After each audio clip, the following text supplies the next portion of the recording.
Check, check. All right. Today we're going to be checking out the film Looker. It's written and directed by Michael Crichton, and it stars Albert Finney, James Coburn, and Susan Day. Now, it's classified as a sci fi thriller drama, but it's also a AI dystopian film, and I think that it's up there as far as its themes with the Terminator series, as far as its predictive programming status or classification, because it might even be more accurate of a prediction than the Terminator series. Because in Terminator, the robots just want to kill humanity just because it just became sentient and decided that humanity needs to be killed. But in Looker, there's a more plausible explanation as to why the AI wants to replace humans, and that's corporate profit. So in this film, it's not just that the AI just decided it wanted to kill humans, but because it's more profitable for the shareholders. And that is pretty realistic as far as real life scenarios go as to why people get replaced by AI. We're already seeing that in multiple fields that where it's more profitable to use robotics or AI, people will lose their jobs. So the basic plot of the film is that a bunch of models turn up dead after visiting the same plastic surgeon, and it comes to light that they are all working for this Digital Matrix Corporation, which is a corporation that uses AI computers to scan models and create what they're deeming to be the perfect advertising campaigns by scanning the models and then using the AI to dictate the perfect position that the models need to be in to maximize profit for the advertising in each scenario. Now, like I said, this is a more realistic vision of the future than the Terminator films, and we can see some real world examples of what's happening now as far as AI and the use of AI when it comes to media, advertisement, movies, things of that nature. So, first, we can see here that yes, virtual AI influencers are a real thing and they are using them to market stuff to people. So, this is not some made up thing. Yet, there are tons and tons of people online using fake AI generated images and text to market towards people on social media sites. The video isn't there yet, but I think that by 2030, AI generated video will be just as indistinguishable as AI photo and text is right now. And that's going to be a big thing coming very soon.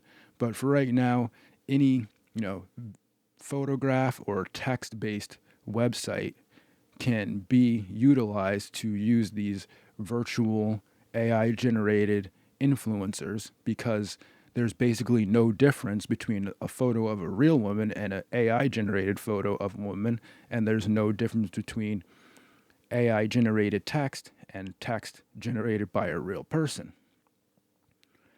So, in the film, one of the main themes was that the AI was going to use basically algorithmic data fed into the computer in order to generate the perfect positioning for the models. And we can see here that this company is using such things, the eye tracking, for figuring out exactly the best way to position the models and products in order to get you to look at the product for the maximum amount of time possible. So they're using, what they're saying is visual analytics in order to do predictive eye tracking to figure out exactly how to position the models and products to get you to look at the product for as long as possible. See, they're saying that they can figure out exactly how to get you to look at the product for as long as possible because they know that your eye is going to be drawn to certain aspects of the photo, and then that's how they get you to look at the product, the packaging.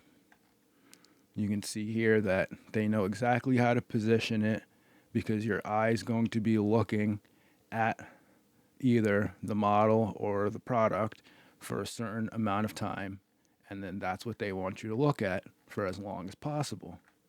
So they're going to be using algorithmic data to subconsciously manipulate you into looking at the product for as long as possible. Then we can see here that, a lot of influencer marketing places are already on board with using these things. Right here it says that there's over 500 marketing firms already interested in using AI influencers, and that's just from what these people are dealing with. And they're saying that part of the reason was because of the CV-19, that they're trying to figure out how to, use these AI generated models, because I'm sure, you know, it was harder to get models in a studio with cameramen and all this other stuff when there was the lockdowns going on and vaccination and all these other things. And so now they can just basically use ChatGPT to make a fake model, put them on Instagram, have them say fake stuff. Now ChatGPT, you can store a personality into ChatGPT now, so you can create a persistent personality and a persistent image of a single model or multiple models across that can be used across social media platforms. And you can see here that it's already exceeding $120 million just with the people that this one company is dealing with. So it's profitable. So these things are going to be here to stay. That they're going to be replacing models, and then soon they're going to be replacing actors with these virtual people. Now,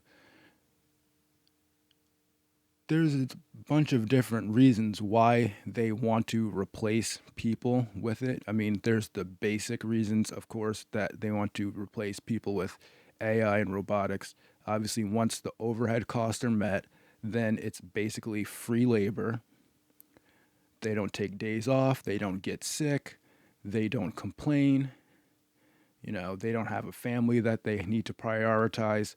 The AI will just work 24/7 for whatever goal that you have. And then, like I said, once the overhead costs are reached, then it's just pure profit after that point.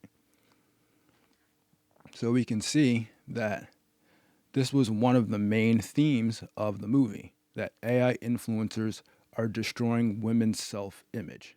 And that's basically what was going on in the movie, that the AI was going to replace women because even though these models were statistically perfect from human standards, I mean, if you're 97% perfectly beautiful, but the algorithm can create a 99.9% perfectly beautiful person, then you're going to find yourself out of a job. And me personally, I don't really care. But you can see that this is what women are concerned with now because they were having these very easy jobs where they were just born beautiful. Then they can just take pictures of their toes on their sofa and manage to be able to afford high-rise condominiums in Miami Beach. And they're marketing to men who sometimes can barely even afford to cover their own rent. So I don't really care if they get replaced with these AI influencers.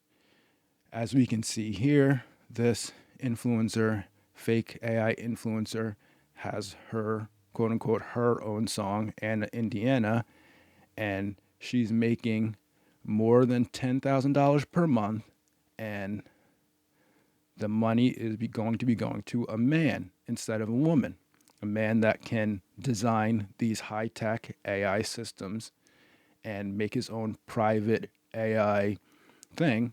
And basically, they're going to be able to outcompete women because you can just feed in all of the data from social media all the data points of what everybody's looking for, all their preferences, into the algorithm, and then create what would be considered a 99.9% perfect or appealing person and position them in the 99.9% appealing way.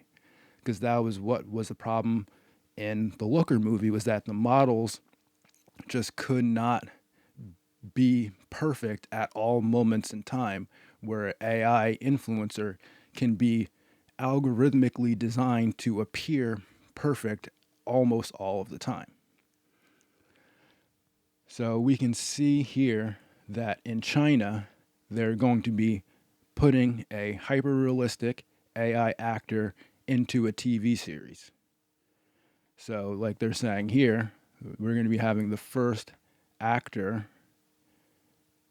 in a Chinese TV series, I Am Nobody, which is an aptly titled show because it's not a real person. And so they're going to be starring in this film, and this fake person even has an IMDb page.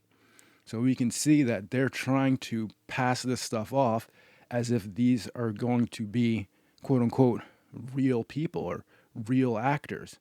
And it's just kind of interesting because I think that when people first heard about AI and robotics, they assumed that it would be taking low skill jobs. But in actuality, it's going to be taking these type of vanity jobs and kind of mid-level data entry jobs first. Because, for example, a janitor's job is actually kind of hard to replace, even though it's a low-skilled job, because of its multivariant task and like nature to the job, where you have to move from this room to that room, and each room has a different shape and size, and the trash can could be in a different place in the room, and people move the trash can in the room. It's going to be very hard to design an AI and robotic system that can do that. Now, in newer buildings, I'm sure they will design the building in a way that it's, the trash can just goes in a place where it's automatically dumped. And that's a different story. But in the older manufactured buildings, you still need a person that can maneuver around the building and has spatial recognition and can quickly go into the room, dump the trash can, and then go into a different shaped and sized room, dump the trash can. But if you do a job where your entire job exists on a computer, where you're typing on a computer either in a linguistic or data entry fashion, AI will be able to replace your job quicker. And like, for instance, since the way that 99.999% of people consume media nowadays is through a computer screen, it can be replaced by AI generated images and video. Like, for the few people that still go to an actual theater to see an actual theater, like a Broadway play, like, of course, those actors won't be able to be replaced by robotics either. But since most people consume most media through a screen, through either their phone, tablet, or computer, all of the media images that appear on that will be able to be replaced sooner rather than later. So that's why we see, the Hollywood writers were going on strike against AI, because they could see that was coming.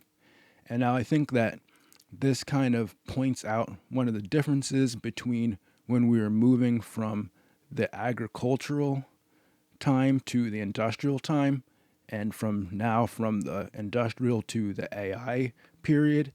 Because when we're moving from the agricultural to industrial periods, people were just switching jobs. Like, people were saying, oh, well, it's not that AI is going to take your job, you're just going to get a new job. But it's not exactly true, because before, when it was going from agricultural to industrial, it was a human doing one job going to a human doing another job. But this time, we're not changing jobs, we're changing who's doing the job. So it's going from a human doing the job, but the job is still the same job. A model is still a model, but now it's going to be a computer that's the model.